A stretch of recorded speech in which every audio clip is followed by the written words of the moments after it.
Alors bonjour à toutes, bonjour à tous. Nous sommes aujourd'hui, ensemble pour parler des risques et des solutions pour votre flotte d'ordinateurs en télétravail, donc qui avec la crise sanitaire actuelle est vraiment un sujet d'actualité. Nous sommes partis pour une session qui va durer, une vingtaine de minutes et j'ai avec moi aujourd'hui, 2 personnes de l'équipe, d'Atempo. Nicolas Lévesque qui est, ingénieur solution Bonjour. et Michele Di Gioia qui est product manager. Bonjour à tous et bienvenue. Alors, vous êtes, libre tout au long de la session, à tout moment, de poser des questions. Vous avez pour ça un onglet questions qui est situé juste à droite du chat, dans votre interface. Les questions seront adressées à la fin de cette session. On garde du temps, pour pouvoir y répondre. Si par hasard il y avait beaucoup de questions et qu'on ne pouvait pas répondre pendant la session, ne vous inquiétez pas. On garde, trace de toutes ces questions et on revient vers vous individuellement, par email, sans faute. Voilà, bonne session à toutes et à tous et je passe la parole à Michele. Merci Armel, bonjour à toutes et à tous. Donc voilà, je vais rapidement me présenter. Donc je suis Michele, chef de produit pour la gamme Data Protection d'Atempo. Donc je suis en charge de la roadmap de cette gamme de produits. Donc je vais vous parler maintenant rapidement de notre société. Atempo est le leader européen de la protection des données et préserve les écosystèmes de données des entreprises de toute taille, à partir de la TPE-PME jusqu'aux multinationales. Et nous aidons nos clients dans la sauvegarde et la restauration des données essentielles, dans la conservation à long terme de ces données, tout en garantissant leur intégrité et sécurité, mais aussi dans la migration performante entre stockage pour la préservation à court et à long terme et en toute sécurité. Donc voilà, nous avons 25 ans d'expertise, nous comptons plus de 2000 clients et environ 200 collaborateurs.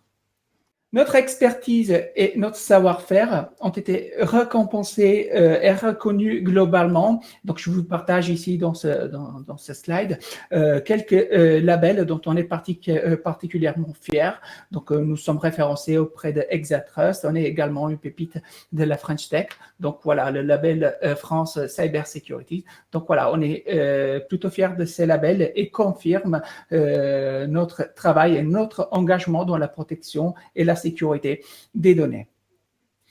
Un de nos atouts majeurs est la proximité avec nos clients et nos partenaires. Donc, qui dit proximité dit écoute, je souligne écoute, et dit interaction, et je souligne interaction. Donc, nos équipes sont basées partout en France, là où nos clients se trouvent, et nos équipes sont à votre écoute. Et bien sûr, nos solutions sont 100% développées en France, avec notre R&D basé principalement à Massy, donc en Île-de-France.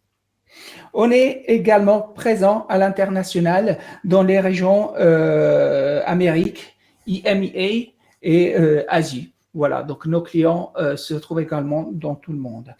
Alors, nos solutions pour répondre à la totalité de vos besoins sont l'INA, donc qui va faire l'objet de notre focus aujourd'hui, donc pour la protection en continu des postes de travail fixes et nomades, mais aussi des serveurs de fichiers.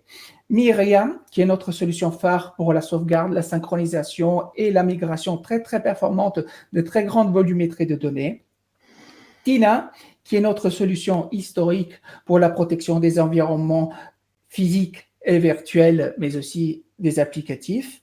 Donc, je rappelle les machines virtuelles. Et enfin, notre appliance Baxton qui inclut, donc en une seule appliance, la sauvegarde, la gestion et la gestion des données. Donc voilà, on va rentrer dans le vif du sujet. Donc nous nous retrouvons, tout le monde le sait, dans un contexte caractérisé par la crise sanitaire du Covid-19. Et pour ces raisons, les gouvernements, malheureusement, et les sociétés imposent à leurs collaborateurs de télétravailler. Cela impose de nouveaux modes de vie. Cela impose de repenser nos sociétés, nos modes de travailler, de faire les courses en ligne, d'apprendre à distance. On le voit avec nos enfants qui sont confinés également et qui sont obligés d'apprendre depuis un poste ordinateur.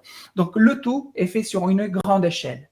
Et pendant que nous faisons du télétravail, les cybercriminels, malheureusement pour nous, profitent des sociétés et des personnes les plus vulnérables et mettent en place une complexe stratégie d'attaque. Et ça se traduit dans des campagnes de phishing, de fraude ou de fake news ayant pour objet des aspects liés à la pandémie, comme par exemple les vaccins ou le nombre de patients grandissant. Voilà. Donc, le message que je souhaite relayer dans ce slide est donc celui de ne pas baisser, surtout pas baisser la garde durant cette période difficile et de se protéger, en fait. Donc, voilà. Le télétravail apporte quand même des bénéfices. Donc, je souhaite en rappeler quelqu'un. Donc, nous avons des bénéfices de type économique, parce que effectivement, les sociétés peuvent faire de belles économies en mettant les collaborateurs en télétravail, mais aussi les collaborateurs peuvent économiser de belles sommes d'argent. Nous avons aussi des bénéfices d'un point de vue de la productivité des collaborateurs. La plupart des collaborateurs se disent plus productifs et souhaitent continuer à rester en télétravail. Et pour ces raisons, mondialement, plus de la moitié des sociétés autorisent le télétravail. Mais quels sont les risques du télétravail? Nous risquons en fait à chaque fois, nous prenons le risque à chaque fois que nous connectons à un réseau Wi-Fi non protégé ou protégé par un faible mot de passe, ou lorsque nous permettons à des personnes non autorisées à utiliser nos périphériques professionnels ou lorsque nous abandonnons notre périphérique dans des lieux insécurisés ou lorsque notre parc informatique logiciel est obsolète ou les licences sont expirées ou encore pire, piratées. Donc voilà, c'est les risques principaux dans lesquels on encourt en télétravail. Voilà, donc tous ces comportements nous exposent à d'énormes risques de sécurité et les cybercriminels exploitent ces risques pour voler nos données. On estime qu'il y a eu un incrément de 667% des mails de phishing liés au Covid-19 en un seul mois durant la crise sanitaire. Et ces attaques ciblent sans distinction les personnes et les boîtes, mais encore plus le monde de la santé. On savait déjà que les hôpitaux ont été victimes d'attaques bien avant la crise sanitaire, en fait. Donc, la plupart des professionnels de l'informatique sont convaincus que le télétravail comporte des risques de sécurité majeurs et qu'il faut traiter ces risques de sécurité.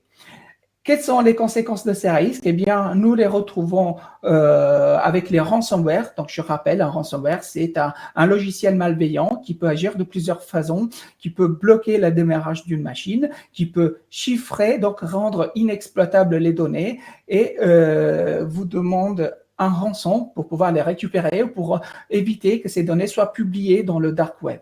Donc voilà, comment pouvons-nous reconnaître une menace active? Eh bien, nous devons être attentifs à tous les comportements suspects comme les anomalies de login. Par exemple, lorsque nous avons été connectés quelque part sans avoir effectué un accès ou lors d'un comportement bizarre de la machine, comme par exemple la souris qui bouge toute seule sans contrôle ou en cas de lenteur du réseau ou de la vitesse de calcul ou lorsque l'antivirus a cessé de fonctionner. Ça voudrait dire que le logiciel malveillant a pris le contrôle de la machine et a mis hors service l'antivirus, ou encore quand les changements ont été apportés sans autorisation aux fichiers critiques du système, en fait. Et les conséquences sont multiples. Ça va de la perte financière, nos données sont monétisées, ont de la valeur, donc on a une perte financière. Il y a des interruptions d'activité. On estime que 60% des TPE ferment dans les 6 mois après une cyberattaque. Il y a des conséquences légales parce qu'il y a un procès qui est entamé, il y a un juge qui démarre un procès, donc qui doit bloquer des machines, qui doit interrompre l'activité d'une boîte.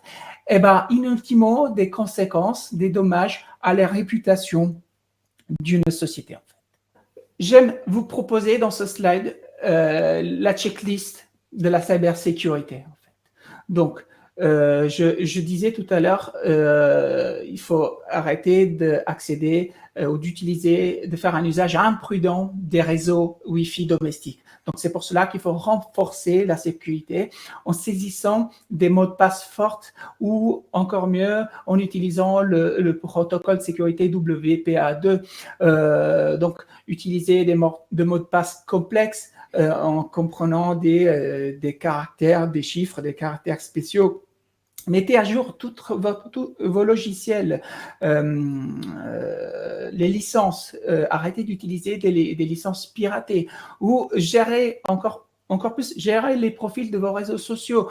Faites attention à les messages que vous relayez sur les réseaux sociaux, même professionnels.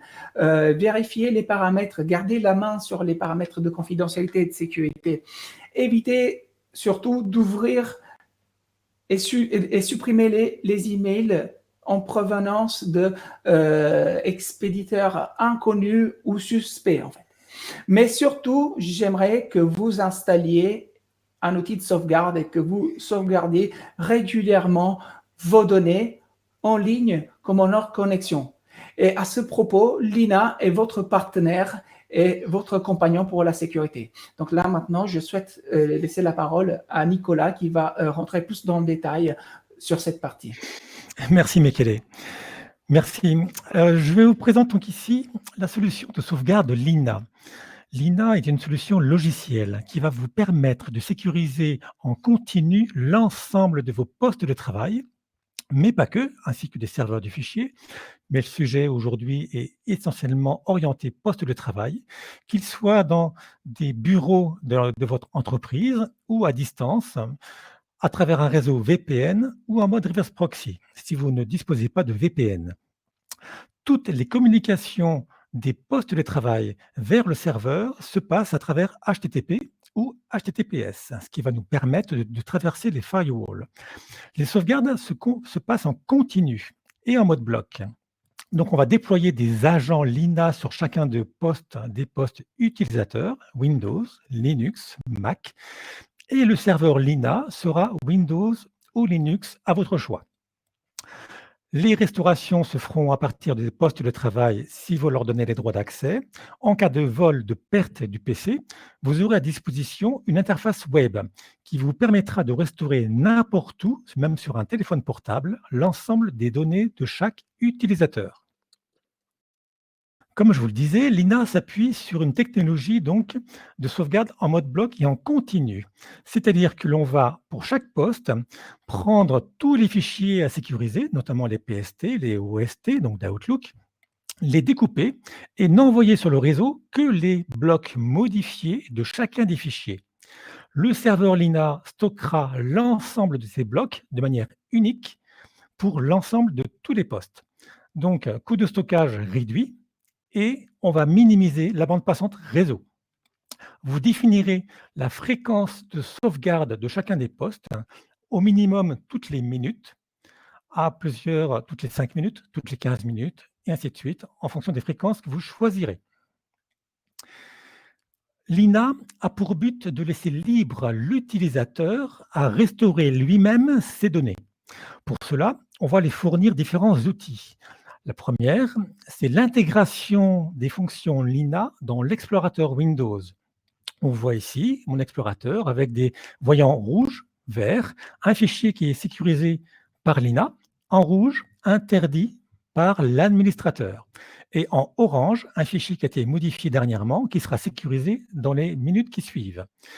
J'ai besoin de restaurer un fichier présent, je clique dessus, bouton droit, je fais appel à Lina, et je vois toutes les versions de mon fichier. Je n'ai plus qu'à le sélectionner, voire même le prévisualiser avant de le restaurer, et ensuite le restaurer.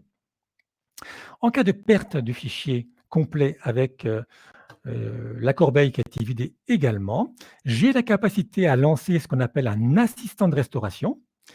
Cette fenêtre s'ouvre, qui va me permettre de visualiser toutes les sauvegardes de mon PC à la date de la dernière connexion. Je n'ai plus qu'à jouer avec ce petit curseur, à naviguer dans le passé, à me synchroniser à une date donnée, de voir l'arborescence de mon PC correspondant, de choisir fichier et répertoire et de restaurer vers l'endroit d'origine ou une autre destination. J'ai les capacités aussi, si je ne retrouve pas mon fichier, d'effectuer une recherche. Pour cela, c'est la même fenêtre, hein, option rechercher. Je recherche par exemple tous les fichiers PDF dans tel répertoire. Je vois l'ensemble des fichiers résultants. Je retrouve mon fichier, je vois toutes les versions disponibles de mon fichier. Je n'ai plus qu'à restaurer mon fichier. Très simple d'emploi. En dernier lieu, c'est la capacité, en cas de perte, en cas de vol, en cas de crash de mon PC, de restaurer mes données sur un autre périphérique. Un notepad à gérer, un autre PC d'un collègue ou mon téléphone portable. Pour cela, je vais me connecter à cette interface web et je vais m'authentifier avec mon adresse email. À cela, je vais recevoir un mot de passe généré par le serveur Lina, comme un paiement bancaire.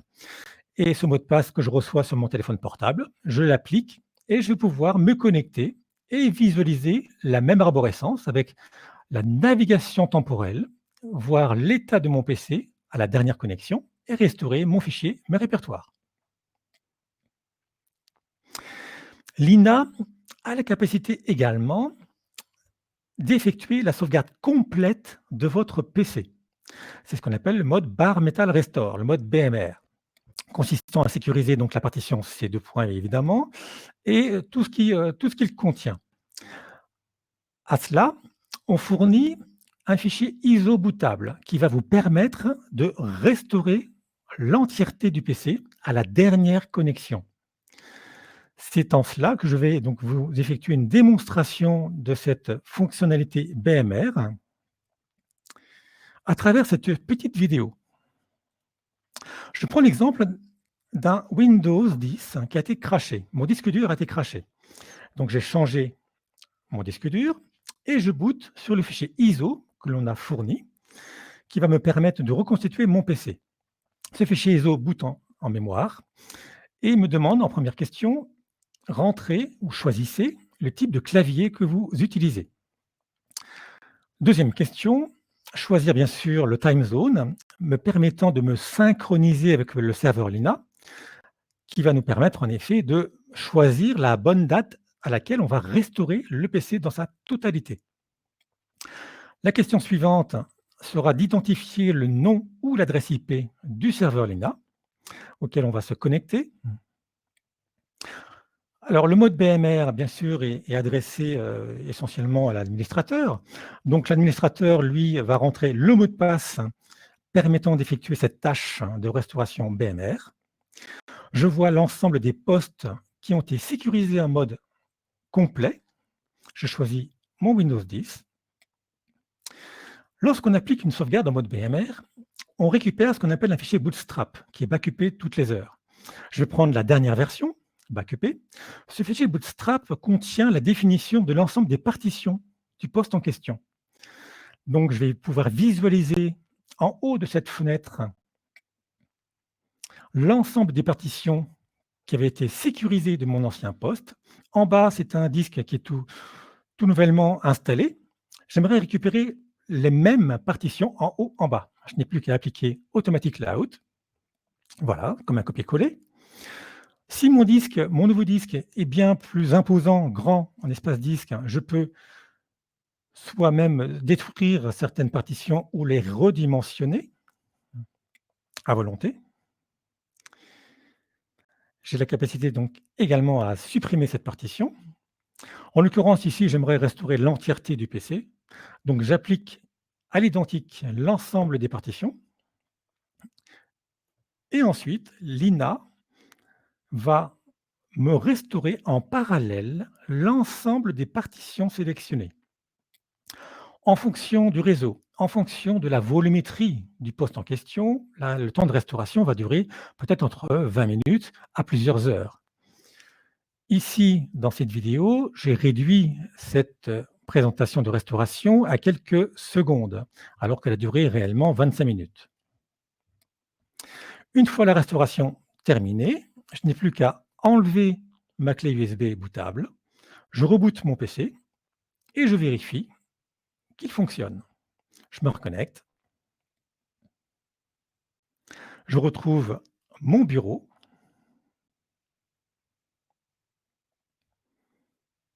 Parfait.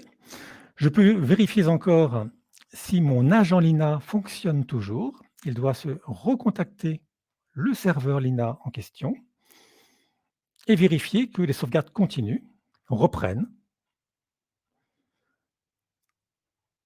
On voit la connexion effectuée, l'activité en cours. Les backups continuent. Parfait. On peut vérifier également sur l'interface d'administration Lina que mon Windows 10 a bien été réappliqué, restauré et qu'il est pris en compte automatiquement par le serveur Lina. Parfait. Pour conclure et en synthèse, voici un petit peu tous les avantages de la solution Lina. Une solution transparente, en effet, pour les utilisateurs. L'agent Lina ne prend que très peu de ressources CPU et mémoire. Les sauvegardes se font au fil de l'eau. Donc, à chaque modification d'un fichier, d'un répertoire, peu importe, on n'envoie que les blocs modifiés. Une autonomie complète des utilisateurs. À défaut, vous pouvez aussi leur interdire et utiliser le service Helpdesk pour faire la restauration à leur place. Mais le but final, toutefois, de Lina, c'est de laisser libre chacun à restaurer ses propres données. Une solution puissante et flexible. En effet, Lina va permettre, à travers la déduplication à la source comme à la restauration, d'effectuer des sauvegardes haute performance. Une solution unique pour les postes de travail, mais pas que, comme je vous le disais, ainsi que pour les serveurs de fichiers, Windows ou Linux jusqu'à 2019 pour les Windows. Une protection en continu des données, une architecture adaptée, que ce soit pour des data centers, en effet, des hébergeurs qui vont proposer ce service de backup, mais aussi à tous les utilisateurs qui vont travailler de chez eux. Et une technologie de déduplication, j'en ai déjà parlé, à la source comme à la destination, qui va permettre de réduire le stockage nécessaire sur le serveur Lina. J'en ai terminé pour cette présentation et j'attends maintenant une petite session de quelques minutes de questions-réponses. Alors, j'ai déjà en vue quelques questions. La toute première que je vois, est-ce que la fonction Bare Metal Restore fonctionne avec toutes les versions Windows? Alors oui, Bare Metal Restore permet de sécuriser dans sa totalité à partir de Windows 7 jusqu'à Windows 2019. Mais on ne supporte que les environnements Microsoft, pas Linux, pas Mac. Autre question. N'hésitez pas à rajouter dans la liste des questions si vous en avez. Hein. J'en vois une autre. Alors, est-ce qu'il est possible de ne prendre que les home directory de chaque utilisateur? Oui. Vous avez la capacité à tout faire côté agent, à ne prendre que les home directory avec des inclusions, des exclusions de tel type de fichier, ou de prendre l'entièreté. On peut vraiment tout faire pour chaque poste. Bonjour, on parle surtout de PC. Est-ce utilisable sur tablette et mobile? Non, à ce jour, on ne parle essentiellement que de PC. En effet, tout ce qui est périphérique, tablette mobile, je parle plutôt des mobiles. En effet, généralement, on synchronise les datas sur le poste utilisateur et dans ce cas-là, on sécurise le poste utilisateur. Donc pour l'instant, on ne sécurise avec Lina que les postes utilisateurs. Bonjour, peut-on restaurer sur une partition plus petite en réduisant la partition source? Bien sûr, si l'ensemble des données arrive à être contenu dans la nouvelle partition. Mais n'oubliez pas que Lina ne fait pas que du mode BMR. Hein. Il est capable également de sécuriser que certains répertoires. Alors, tablette mobile. Peut-on déployer l'installation des agents depuis le serveur Lina? Oui, on dispose de fichiers MSI. Donc, on peut générer un MSI paramétrable et de déployer, je dirais, sur des milliers de postes, l'agent Lina à distance, par des outils GPO ou autres. Est-ce que nous avons la possibilité de faire des tests de restauration BMR sur des machines virtuelles? Oui, tout à fait. Je l'ai déjà fait, en effet. Donc, j'ai mon serveur, mon laptop, et j'ai restauré mon laptop dans une VM à travers l'outil Lina. Donc, j'ai créé mon enveloppe et j'ai booté sur mon fichier ISO comme si c'était un serveur physique et je lance ma restauration. Ça marche très bien. Possibilité d'interdire la restauration web. Oui, vous avez la capacité pour chaque poste, ou voire même, oui, pour chaque poste, en effet, de laisser libre l'autorisation de restauration native, locale au poste. En cas de perte, en cas de crash, on peut interdire toutefois l'utilisateur à utiliser l'interface web et donc de laisser l'administrateur à effectuer cette tâche à sa place. Je ne vois pas d'autres questions. Je ne sais pas si vous avez d'autres points à voir. En tout cas, je vous remercie pour votre participation. Merci Nicolas, merci Michele. N'hésitez pas, si vous avez encore d'autres questions, on va garder la session ouverte, hein, on va les enregistrer et on reviendra vers vous ultérieurement. Voilà, merci beaucoup Nicolas, merci beaucoup Michele, et nous vous souhaitons à tous une excellente journée. Merci, au revoir. Merci, au revoir.